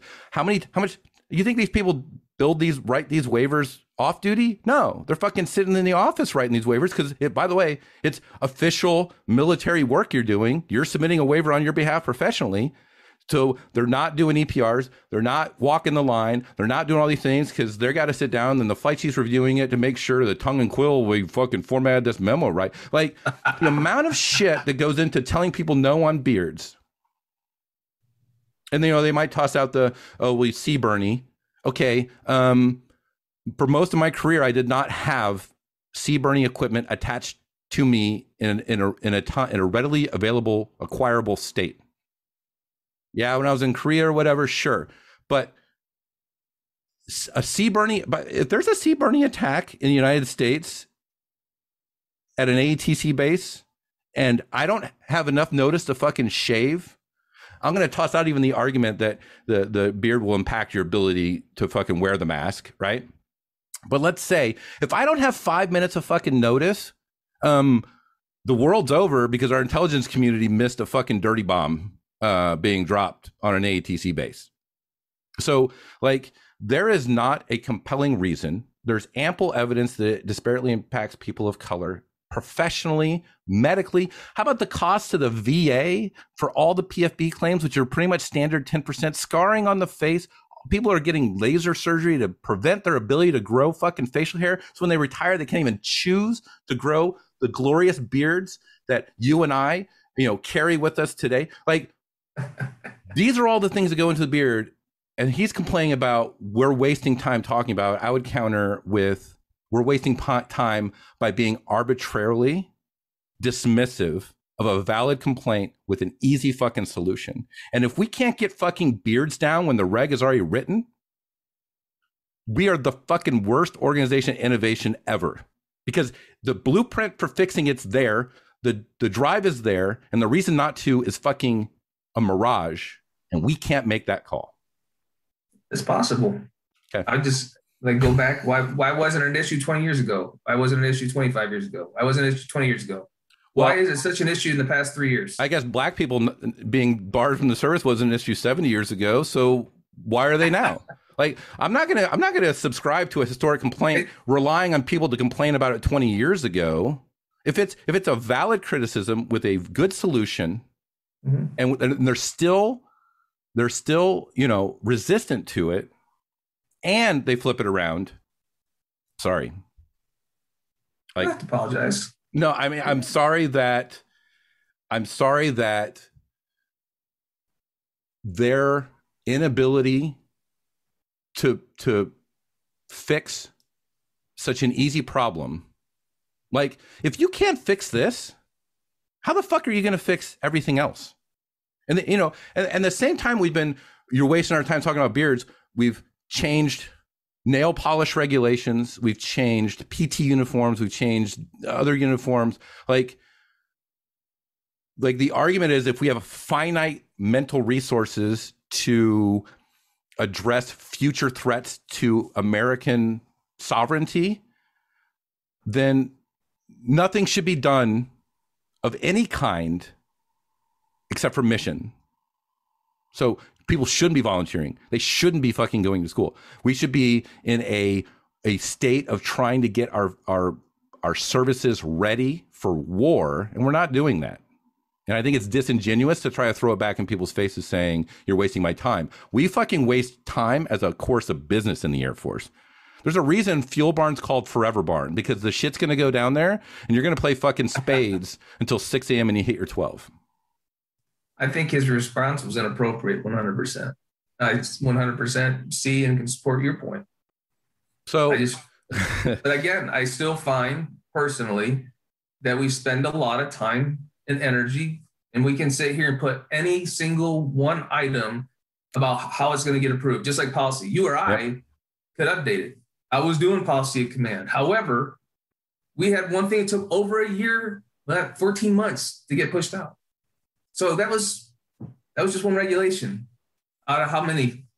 So we know 36193, that's going to be for that specific item, but you can attach it to anything you want. And people join that they know it prior to entering. So to me, if I know certain things prior to me entering, and these are my requirements, and I sign on the line, then shut up and do it. And be very good at your mission. That's my take on it. When you get out, do whatever you want. I'm not going to sit here and say what I can do on the outside and the inside. I signed up for something. and I signed up to follow regulations and instructions. So that's what I'm going to do. I'm going to follow the regulations and instructions. I'm going to stop bitching and griping. I'm going to be great at my job. I'm going to do what's expected of me. I'm going to take care of my people, and I'm going to execute. So people should not make suggestions for improvement because those regulations existed when they joined the military. And they knew going in. Don't sit here and put it all the way up top and then make it the top topic. I made it up to them, and I think his response was wrong. Right. But you're saying that waste my time. There's a different way to express that whole piece. You know, he could have said, well, at the current time, these are our top 10 priorities. You know, we'll put it in the queue, whatever that might be. And it could be legitimate. Mm-hmm. But to turn it off, I think, is the problem. It's not that him responding that way is the wrong that was done here. Versus saying that, yes, right now we have 110 other things that are dealing with dress and appearance. Based on this one here and the number of people that are supporting it, it falls in number 27, whatever the case might be. So I guess, but again, at the same time, when you come in, it's just like after 22. Mm-hmm. I'm not happy with everything the engineers did. I'm going to put a 22 in to change how a part is changed or how maybe something doesn't even exist. I'm going to create it. Like KC-135s didn't have a job guide or a section for removing a strut. That seems like a massive oversight, Bill. You take different pieces, but there was a big part for removing the harness that wasn't even in there. Post-op checks, everything. But that was one example, and that was many years ago. And I'm saying that I'm not saying you can't put things in for change, because I put that thing in for change. It still took a year in order. Yeah, but you said if the regulations were there when you signed the dotted line, you should shut up in color, which implies you should not see things that need improvement and make suggestions and push for those improvements. You're correct. I did say that. So is it, I guess this question is, I think the issue is some people see some things as important and other people see other things as not important. Like, you're like, I support the changes of tattoos, but I don't support people getting a ring in their tongue. Or I assume earrings on men, but I'm making a leap there. I don't actually know if you are opposed to that. Like, what if somebody was like, I think we should have earrings? Would you be like, that's ridiculous? That's stupid. We shouldn't be wasting our time talking about earrings? I can have my own opinion on it. Sure. So maybe I can't say shut the fuck up and don't complain about foul suit. Maybe I should say, shut your mouth, file suit. If you have a change, submit it for appropriate action. Maybe that's more appropriate. So I guess the question, I don't have a problem with having change. Right. But I don't want that to be the center of focus. That's me personally. It's my choice. Just like you have your choice and your opinions. Yeah. But I came in with regulations, understanding what it was. And then I learned certain things when I went through basic training. This is the way you're supposed to do it. And then I followed those out. But I didn't find every single thing that annoyed me, bothered me, that I had to put it in something to change it. It was the stuff that affected me positively to do my job. Again, if you're telling me your beard, and again, I understand the religious accommodation stuff of that nature that people are fighting for. But if you understood it on the front side, then perhaps you should have addressed it before you came in. So that's a tough position to be in, because I wasn't on notice of all the regulations when I joined. It just means when I signed that enlistment contract, it's basically a sight unseen for what I was getting. Now, it could be argued at my re-enlistment, I had enough exposure where it's like, you can't really cry foul that you didn't know what the regulations were, right? But like, there was a lot of things I learned in the military, and in the end, even when I retired, I mean, how often, especially you as IG, how often did you have to stay in the regulations up until your retirement in order to fully understand all the rules that people were subjected to? Because that was essentially your job, is making sure people were complying with all the regulations. So if people are on notice of what all the regulations are, tattoos or piercings or beards or any number of other things that might come up, right? Like, what if somebody doesn't know how the EPR system's set up? Like, I would have a lot of fucking, like, what do you mean I'm competing against my teammates? Doesn't that mean I don't want to work with them? Because then they would take my accolades, or if I supported them, which helps the mission, doesn't that take away from my promotion? I have to volunteer off duty. Like, I didn't, like, what do you mean? Like, I don't know these things. What was the oath, though? What was the initial oath that everybody signed up for? Yeah, I agreed to, obey the orders of the officers appointed over me, which regulations are essentially the orders, right? Yeah, and I agree. I know everybody's not going to know every regulation. I mean, we see it in maintenance all the time with safety, or something on stands about some specific pin or chain. Again, you can attach it to any stinking thing. There's so many darn regulations. There's so many things that somebody can tie a chain to. I had a colonel spent 6 months when I was in Ramstein for a guy that had a DUI that attached a motor to his bicycle, which somebody had previously done. There was a noise complaint. Got picked up by the Polizei, found out that he had his license withdrawn, then put him under Article 15. Took him 6 months to find this convoluted Army regulation that he didn't even know existed to prove him wrong of something. Right. Because it had so many CCs of operation, considered a motor vehicle. It should have been licensed and insured. So again, we can either tie ourselves to everything or not. I'm just saying that, again, my standpoint is we're all going to have a choice. The guy did respond inappropriately. Yes, my attitude when I came in, and even probably all the way up till the fall of 2012, was shut the fuck up and do what I say. I'm not joking. That's the way I was. And Chief Danny Miller was the one that took that from me. I mean, I did take care of my folks to a point, but the thing is, it was always being able to do the same thing that I was asking them to do. It was a support piece. Are you up to speed that the PT standards changed recently too? No, I'm not keeping track of any military regulations recently that have changed, because they've changed the time frame for everything so recently. It's like every 4 or 5 months they change what the time frame is, what's required, whether it's run, whether it's walk, how long it's going to be to walk, how many push-ups, how many sit-ups. Again, the PT one drives me nuts that an 18-year-old female would have the same requirements, and this was several years ago, as a 50-plus-year-old man. How is that equal? Really? So that's what I'm saying. We can put anything and argue any type of regulation.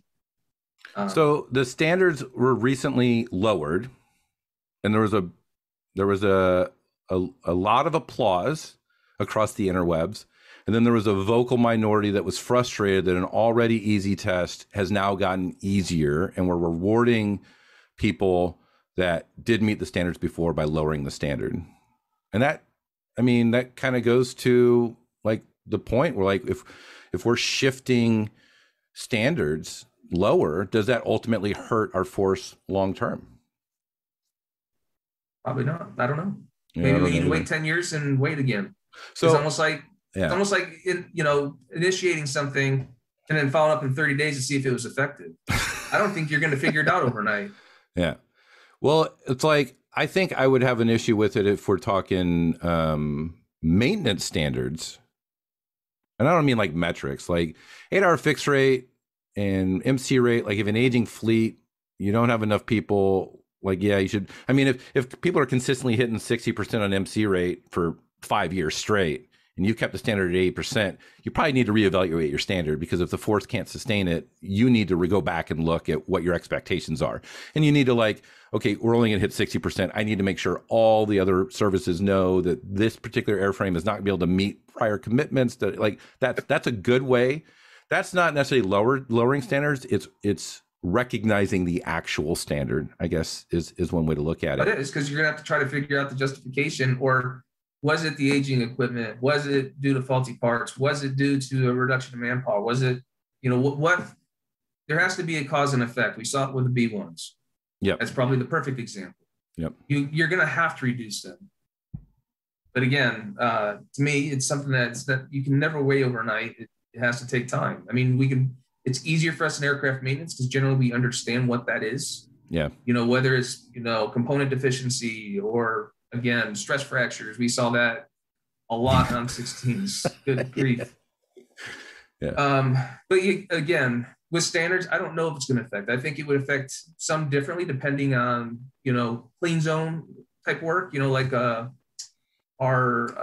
what do they call them?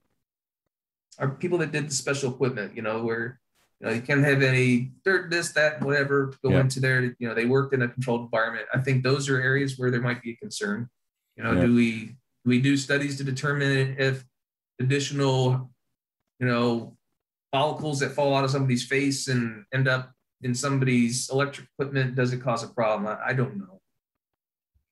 It could be anything. You also kind of talked about how you found it frustrating that an 18-year-old woman has the same PT standards as a 50-year-old guy, right?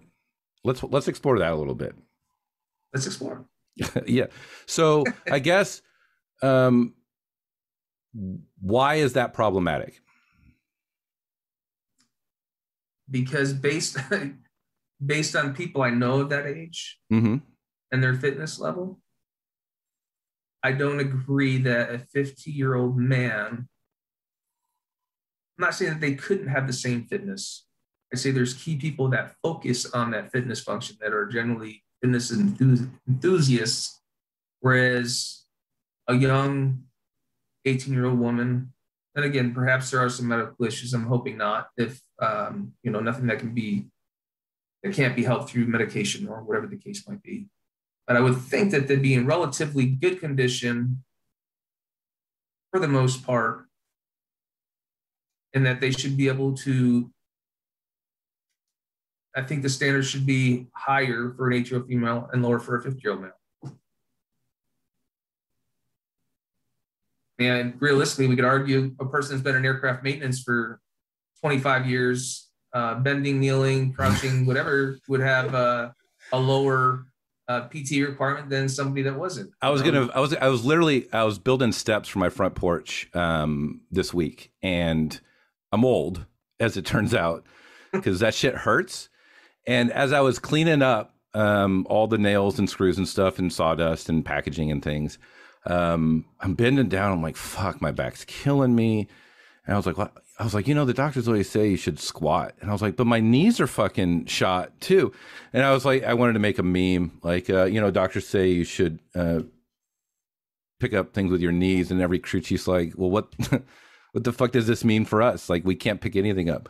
But so I guess, like, I view the fitness test, I view it as, I think it's irrelevant 90% of the time for your AFSC and job performance. And, the guy that got kicked out in 2014 is a prime example of why it's weighted entirely too fucking heavily. And also, like, I'd like to point out that in the 90s, the weight management program was like, you do an ergo test, right?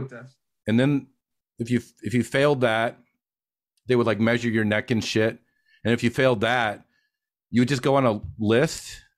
I'm sure I'm 99% sure we call it the fat boy list or fat body list or fat list or something. And I don't think it would affect your EPRs. There wasn't Commander PT. I think it's like a year later you would test again. It did affect all those. My ex-wife went through a scenario where, because of her size, 5'3", she was big into fitness. She was a gymnast previously. And we first ran into it when we got to Guam. And it got to the point where she lost all the weight to get into the weight piece. But the problem was that initial test, based on the neck measurement even, you had to have a thick neck. So you can be rotund and have a 22 or 23 inch neck. Yeah, there was. I heard stories like dudes like exercising their neck and shit to bulk up their neck. They do that, and they put preparation H on their stomach and wrap it in saran wrap. Yeah. But anyhow, she got to the point where she had lost an unhealthy amount of weight, but she still failed because her neck got down to a 13. That's the size of some people's arms. Come on. Yep. And she went in, and the wing commander asked her to pretty much do a profile check to see if her appearance was professional. The thing is, when you look at her front, she was a little more wider side to side. Sideways, she was super thin. It was just the way she was built. Yeah. But because of their measurements, she ended up losing a strike for it. Or her strike was redlined her first time she made staff. Wow. That sucks. Because she was like super fit, right? Oh, she was a spin instructor, a step instructor, an aerobics instructor. Yeah. So was there no like waiver off ramp for any of these fucking commanders? They sent them to the Hawk. work with the hawk on whatever the case might be, and that was it. All right. So they gave her X amount of months, lose X amount of weight, go back in, reweighed, remeasured, and yeah. I'm getting angry just thinking about this story. Trust me, it was stupid. Okay. So and I did ergo forever, and as long as you have a what was it called? You had to have a rise, a heart rate rise. No, for mine didn't have a final reading at the end. So mine would just keep on asking me to adjust it, and oh, it's an invalid test. I had tons of those.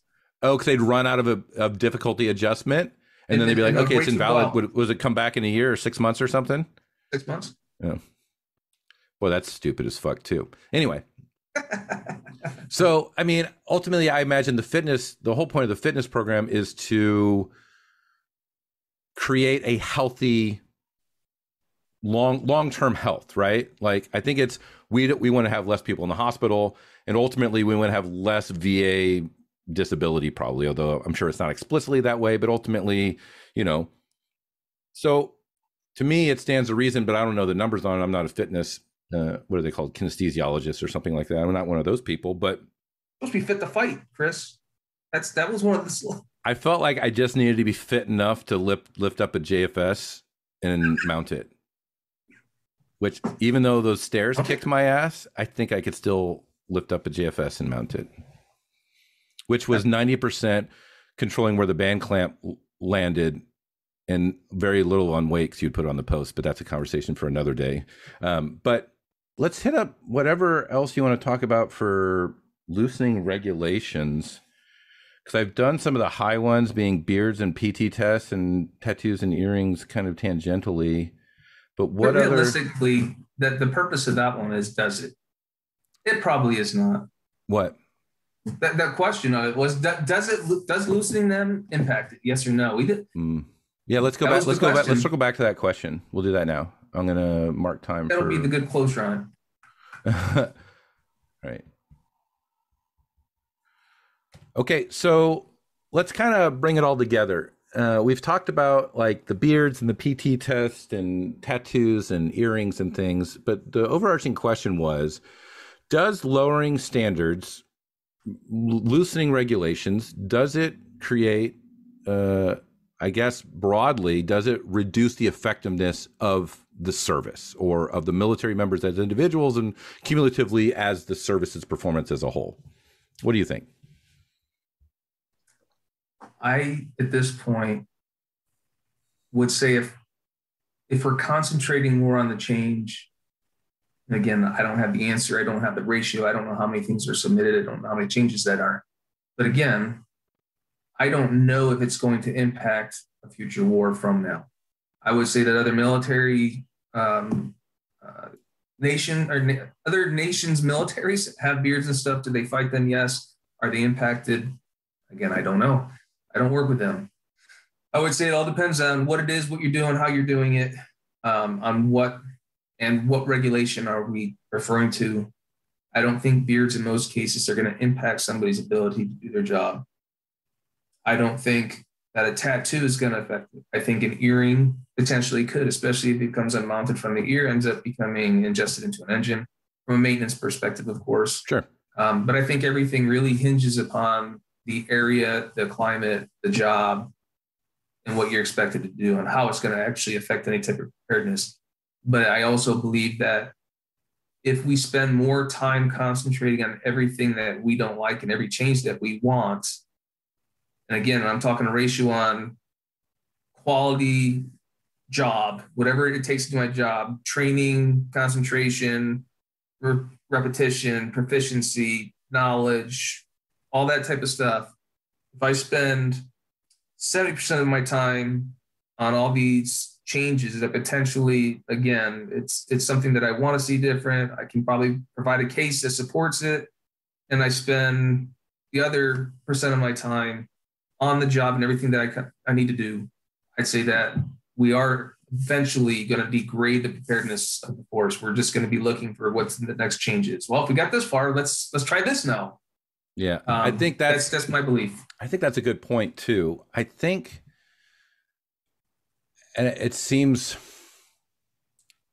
like a shitty thing, but I think the reason they are so resistant to change is I think it's just going to create a slippery slope. Like, look, I got this cat. He's 17 and a half years old. He's old as fuck, right?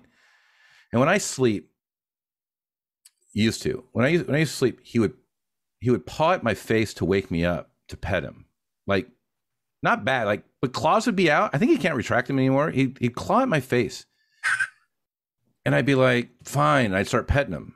And then every night, he'd be pawing at my fucking face, waking me up at 3 a.m, like, I want a massage. And I'd pet him. And I realized, of course he's going to keep fucking doing this. I keep petting him. So you know what I started doing? I started shoving him by the face. Like, my hand would go right into his nose, and I just shove him until my arm maxed out and just shove him right out the fucking bed. He stopped doing it real fucking quick, right? And I think the resistance is not because these aren't good changes.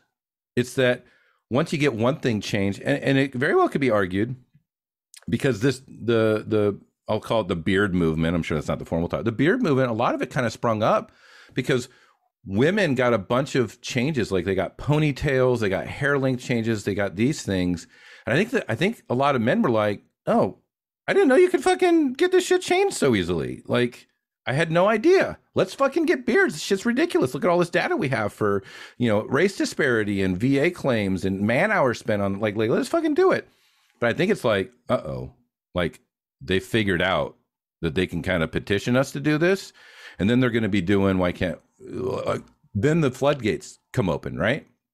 And so I think it's like, we got to shut this shit down early, or else we're going to spend all of our time making these changes. And the reality is, maybe hat's optional. I mean, look, when I was stationed with the German Air Force, I'd be like, look at these motherfuckers walking around with no hats on, and they're all perfectly fine. And it's totally ridiculous that I have to stress out. And by the way, there's always some asshole when you're walking from your fucking car to clothing sales without a hat on to buy a fucking hat, who's going to stop you and remind you that you don't have a hat, like you don't fucking know, and you're not walking right to clothing sales. And you have to be respectful. Oh, thank you. Oh, yeah, I'm headed there right now. So and he's like, you better hurry along. The answer to that whole scenario is a fuck you. Get out of my way, asshole. I have to spend $7 for a hat I already fucking have, so I don't have to deal with hat police the rest of my fucking day. Right? But it's you can walk around like this. Fucking hate all of it. But if you get the hats, I mean, we got the hands in the pockets.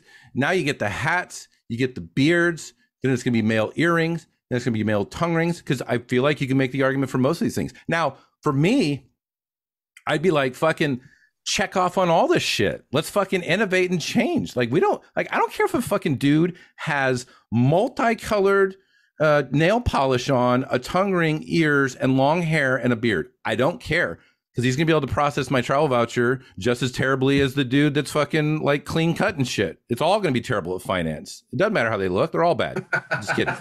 But like I don't care. So for me, it would be like the burden would be on the Air Force to say no if it was me, and I think they just don't want to.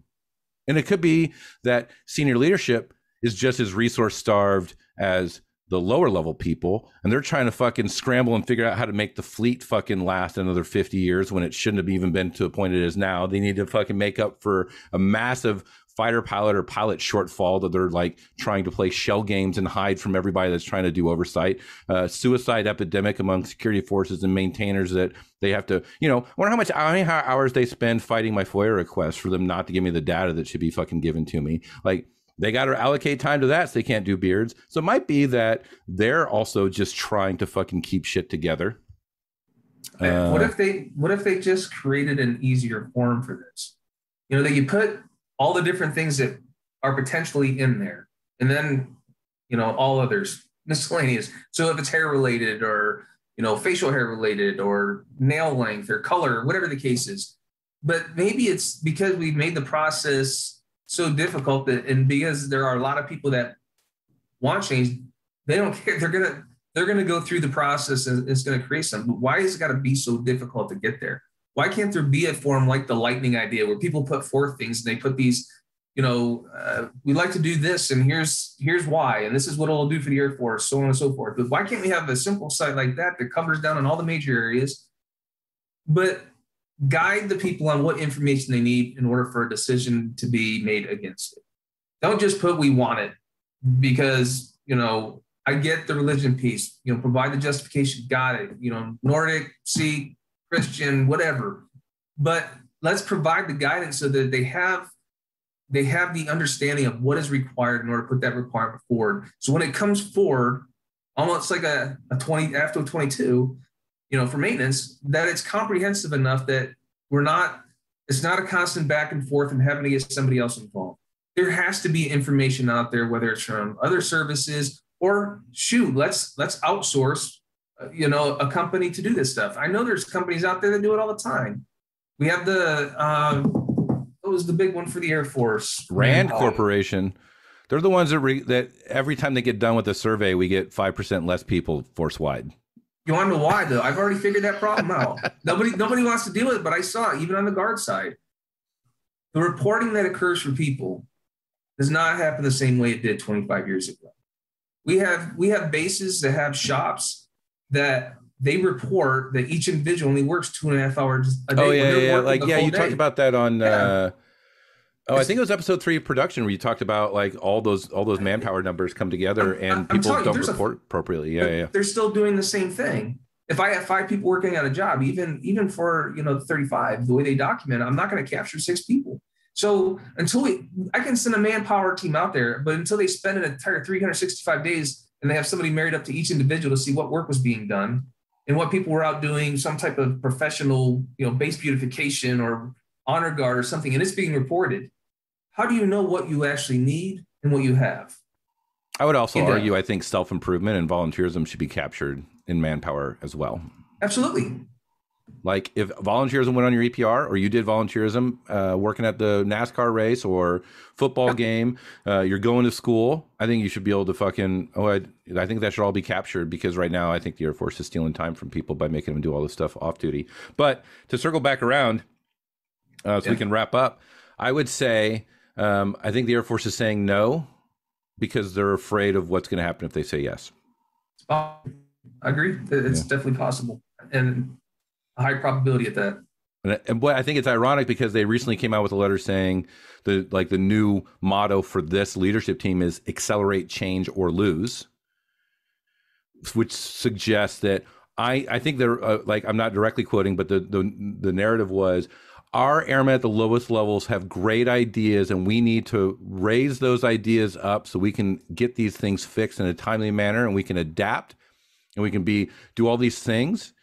And much like most of my career when talking about leadership that's disconnected from the field, you got to walk the walk, not just talk the talk. Absolutely. And I feel like right now, and so that might be like, why are we seeing so much call to action for innovation and change and adjusting regulations? It could be because the Air Force fucking invited people to do it. And it turns out that if you invite people to make changes, which by the way, there's a lot of shit wrong with the military. And you have a lot of people that know, intimately what the fuck is wrong with the military. And if you're going to invite people to change, accelerate it or lose, you can't fucking then turn around and chastise people for bringing up topics at inopportune times. Because it's also like, it's not like that individual went straight to SEAC. They've been engaging with the Chief Master in the Air Force for a year now for beards. Every time she goes to a site visit, someone's asked about beards. She addresses it in our coffee talk. And up until then, she never addressed like the racial disparity or, disparate sort of outcomes. But I feel like I'm going to get back on a soapbox I don't need to get on. But we're going to probably do another podcast here, I'm sure by the end of the year. Bill, we're also going to talk about kind of your experience of taking your military leadership skill set and applying it to the civilian sector. Is that right? Yes, sir. I'd love to talk about that. Okay. Yep. So we'll get that set up soon. So if anybody, the listeners happen to like my transitioning military, I think it's very weird. I've created this very bizarre podcast where half of my content is pointing out how much the Air Force has fucked up a lot of things. And the other half is, here's how you can separate and be successful. So I'm like the worst person for military retention ever. So It'll be a great companion episode of this. Hey, if you want a fucking beard, let's talk to Bill and figure out how you can move in the civilian sector and grow a beard. So, and be successful. But other than that, Bill, I think it was a great discussion. I really appreciate you taking time. And is there any final thoughts before we wrap up? No, I just want to thank you, Chris, for the one thing that I love about talking with you always is your perspective, your honesty. And again, just the way you capture things is much different than almost anybody I've ever talked to. And the thing is, the details that you can provide with that, again, you didn't see us arguing at all on any of the points, whether we agreed or disagreed. Right. But again, I thank you for every bit of feedback, because it also makes me reflect even after the conversation. So yep. Thanks for that. And hopefully, somebody gets something from this. And again, we're all not going to agree on everything, but some of these are just thought provoking. Yep. I think they're good conversations to have. No, that's the point. I'll tell you what, I did not even consider the whole slippery slope point until you started walking through, this is how it happens. And I wrote it down. I'm like, oh, fuck. That's like, I mean, it's a good logical point. I don't like it, but I can at least understand the motives for not doing change as quickly, because you're inviting the cat to smack you in the face every fucking night if they just like go with all the changes. I just feel like I wish it felt like it was just spin the wheel of fucking innovation, and whatever it lands on is what the Air Force fucking goes with. It feels like it's just the wheels are off. But definitely a conversation for another day. Bill, thanks for joining me, and I think that's it. Roger, brother. It was great seeing you, great talking with you, and thanks for the opportunity. Yep. Adios.